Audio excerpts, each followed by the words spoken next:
जिल्हा कृषी अधिकारी सुधाकर बोराळे साहेब प्रमोशनसाठी फ्लॅशगिरी करण्यात, बॅनरबाजी करण्यात आणि पालकमंत्र्यांची हाजी करण्यात वेळ वाया घालवू नका. कारण अकोले तालुक्यात शेतकरी देशोधडीला लागला आहे.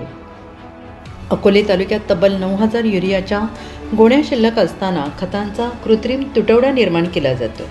हा तुटवडा गोदामात नाही, तो शेतकऱ्यांच्या वाट्याला खत न देण्यात आहे. दुकानदारांकडून उघडपणे लिंकिंग सुरू आहे. एक खत घ्यायचं असेल तर दुसरं जबरदस्तीने घ्या, नाहीतर खत मिळणार नाही. हा शेतकऱ्यांवरचा सरळ अन्याय नाहीतर काय.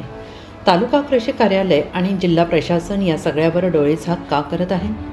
की ही डोळेझाक मुद्दाम आहे? शेतकऱ्यांना दुय्यम वागणूक, दलालांना मोकळं हा कारभार कुणाच्या आशीर्वादाने सुरू आहे? या संपूर्ण प्रकारावर शेतकरी नेते सुरेशराव नवले यांनी जोरदार ताशेरे ओढले आहे. शेतकऱ्यांच्या पिकांवर नव्हे तर बॅनर, पोस्टरवर लक्ष देणारे अधिकारी शेतकऱ्यांचा विश्वास गमावत आहेत, असा घणाघात त्यांनी केला आहे. प्रश्न असा आहे, 9,000 गोण्या असूनही शेतकऱ्यांना युरिया का नाही? लिंकिंग करणाऱ्या दुकानदारांवर कारवाई कधी?